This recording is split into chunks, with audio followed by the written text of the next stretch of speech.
All right, my name is Miles. This is my video homework submission.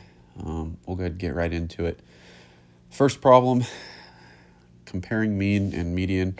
The following are house prices in the U.S. in a small town.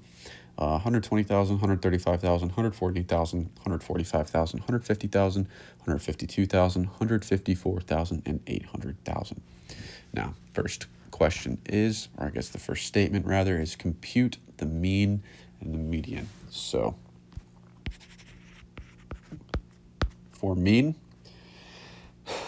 to find the mean, x is going to be about equal the sum, all the numbers added up, divided by the number of numbers.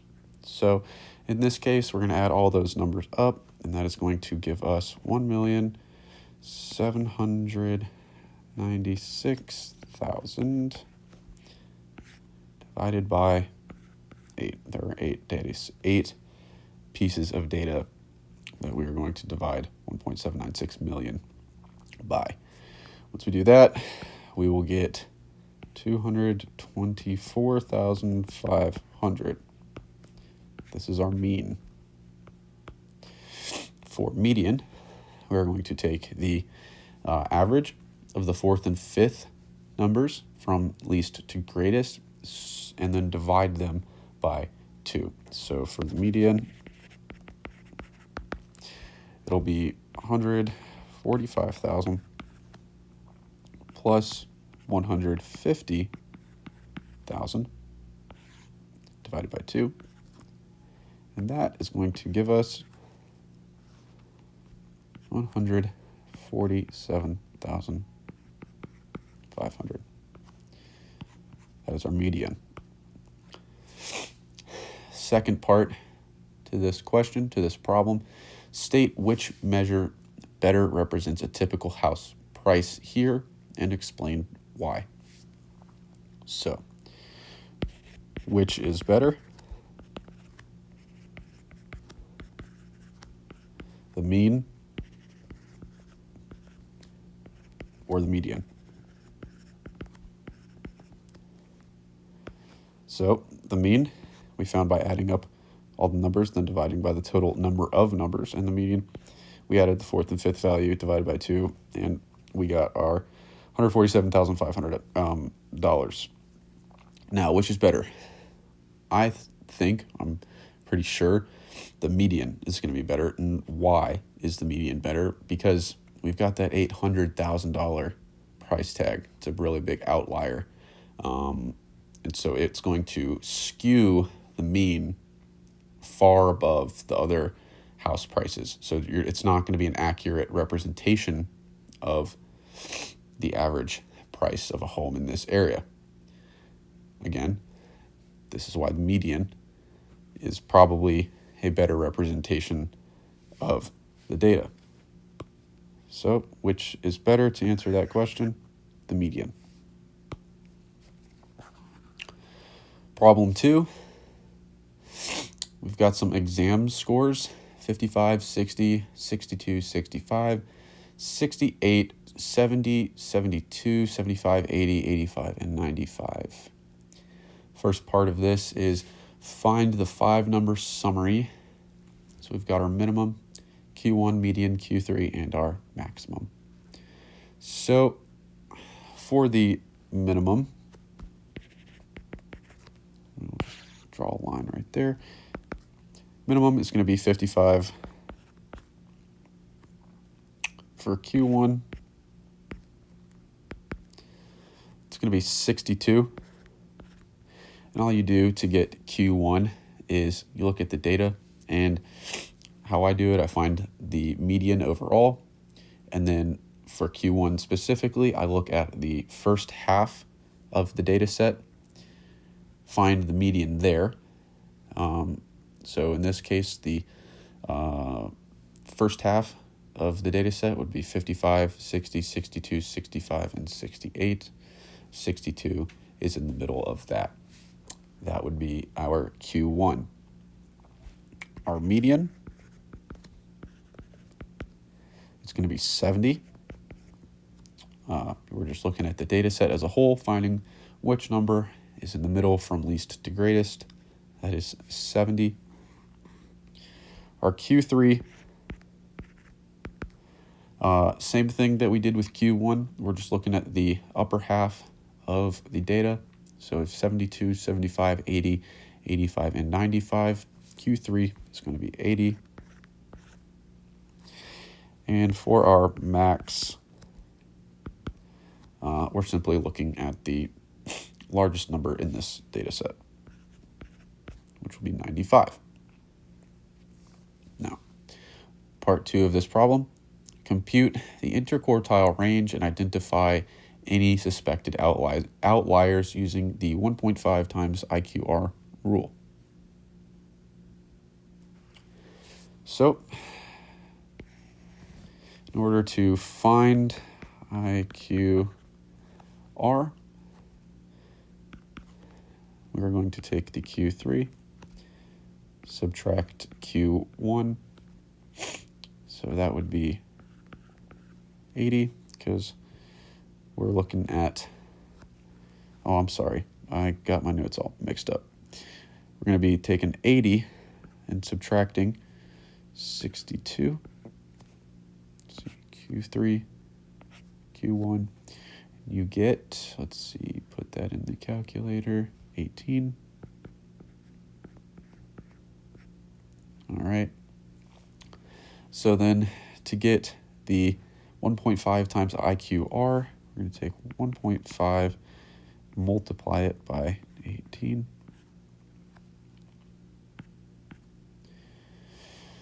And that's going to give us 27.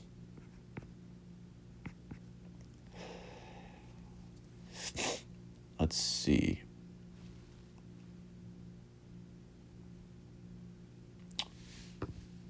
Suspected outliers. So we'll do, to get the suspected outliers, you're going to take the Q1 and the Q3 and subtract them from your interquartile range. This would be 62 minus 27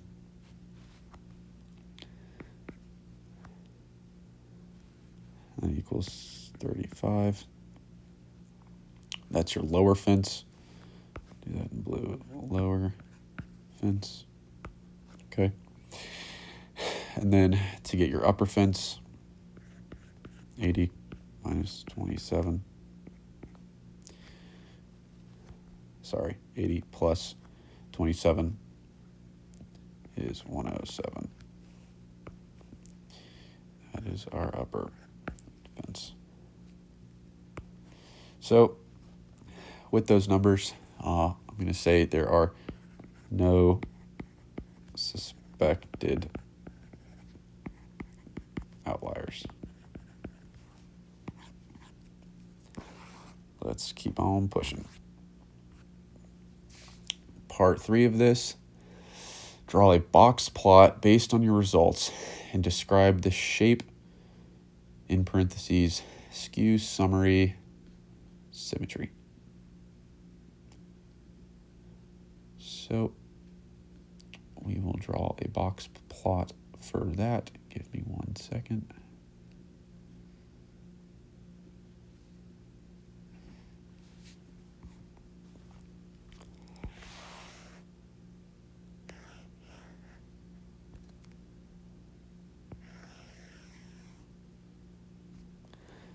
Okay. Now we'll go ahead, write in our numbers. So we've got 55, 60, 65, 70, 75, 80, 85, 90, 95. So all we're going to do is we're going to look at our data, things that we've found. We know our minimum is 55. So I'll draw a little dot right there. That's going to be our minimum. Maximum, 95, right there. Our Q1 is going to be 62, so we know 60 is right there. We'll just go a little bit further. Our Q3 is 80. Put a dot on 80. And our median is 70. So we will just do a little line right there. So all we're going to do is draw in our box plot now. I'm just doing the outline first because I like to make them clean.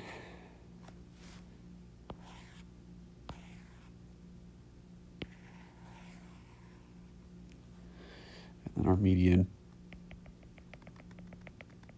right there. So we've got our min, our max,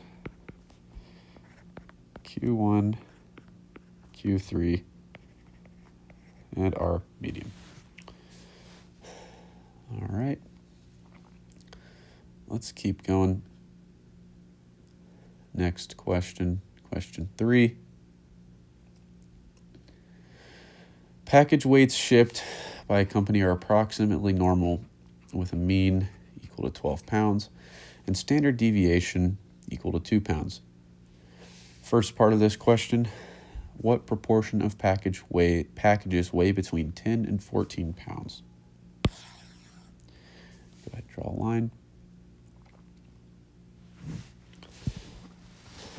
So in order to get that, we'll take the 10 to 14 pounds is less, there's plus or minus 1 standard deviation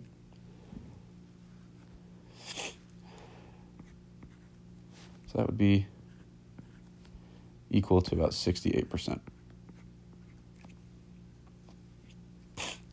Part 2 of this, what proportion weigh more than 16 pounds? More than 16 pounds is above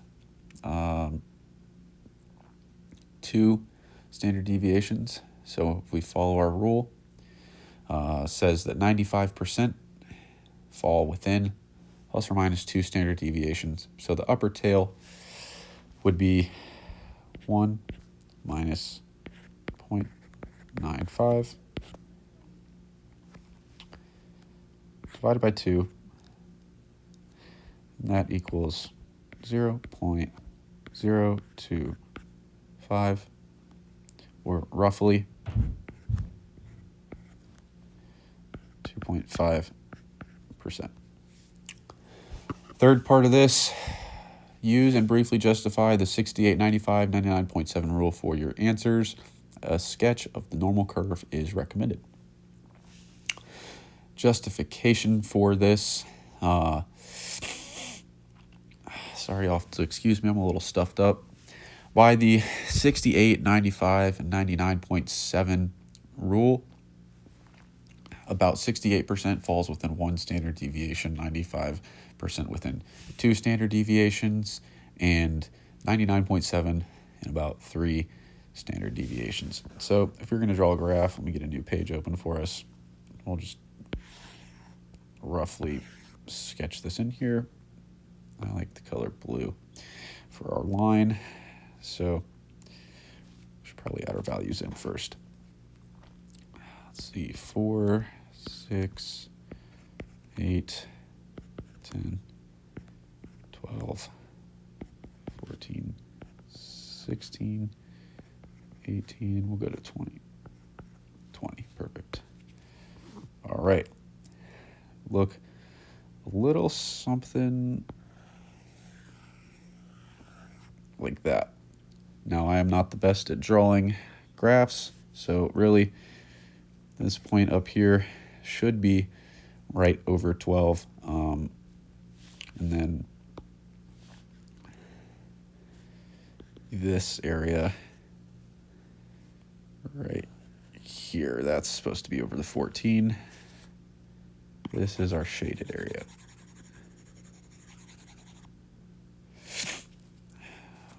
Let's keep going. Question 4. Assume SAT math scores are normal with a mean of 500 and standard deviation of 100. First part of this, find the score that marks the top 10% of students. So we're looking for the 90th percentile. To do that, x equals the mean plus z times standard deviation. So that'll be equal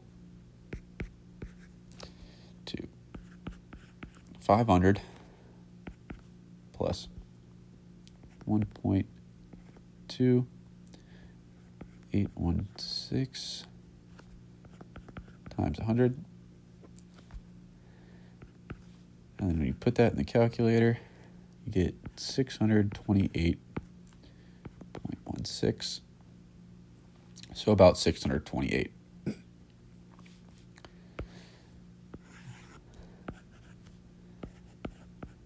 That is your 90th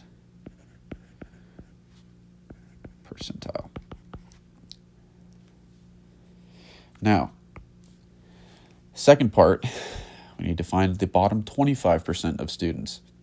So we're looking for the 25th percentile. Ain't much changing for this.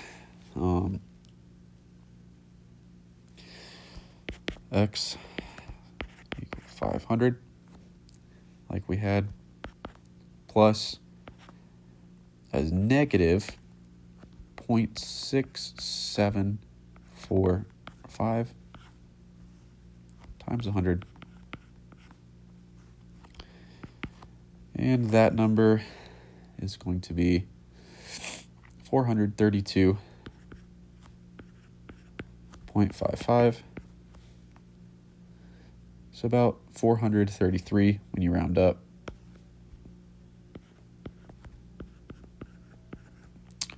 And that is your 25th percentile.